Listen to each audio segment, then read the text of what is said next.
સુરત એરપોર્ટના નવા ટર્મિનલ બિલ્ડિંગનું ઉદ્ઘાટન કર્યા બાદ પીએમ નરેન્દ્ર મોદી સુરત ડાયમંડ બુર્સનું ઉદ્ઘાટન કરવા માટે જઈ રહ્યા છે। રસ્તામાં વડાપ્રધાન મોદીનું ભવ્ય સ્વાગત કરવામાં આવ્યું હતું। ચુસ્ત પોલીસ બંદોબસ્ત વચ્ચે સુરત એરપોર્ટથી નીકળી એરપોર્ટથી લઈને ડાયમંડ બુર્સ સુધી વડાપ્રધાન નરેન્દ્ર મોદીએ રોડ શો કર્યો છે। નરેન્દ્ર મોદીની ઝલક જોવા જનમેદની ઉમટી પડી હતી। આજે સવારે 11:30 કલાકે દેશના વડાપ્રધાન નરેન્દ્ર મોદીએ વિશ્વના સૌથી મોટા trading hub business building Surat diamond બુર્સનું ઉદ્ઘાટન કર્યું હતું।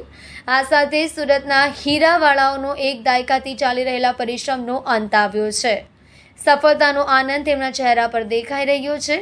વડાપ્રધાને સુરત ડાયમંડ બુર્સના ઉદ્ઘાટન પ્રસંગે બુર્સની ઇમારતની ખાસિયતોની ઝીણવટભરી માહિતી મેળવી હતી। ઉદ્ઘાટન બાદ વડાપ્રધાન ઉપસ્થિત જનમેદનીને સંબોધવા મંચ પર પહોંચ્યા ત્યારે લોકોએ મોદી મોદીના નારા પોકારી તેમનું ઉષ્માભેર સ્વાગત કર્યું હતું। આ પ્રસંગમાં દેશ વિદેશના મહેમાનો સહિત અંદાજે 30,000થી વધુ લોકો ભેગા થયા।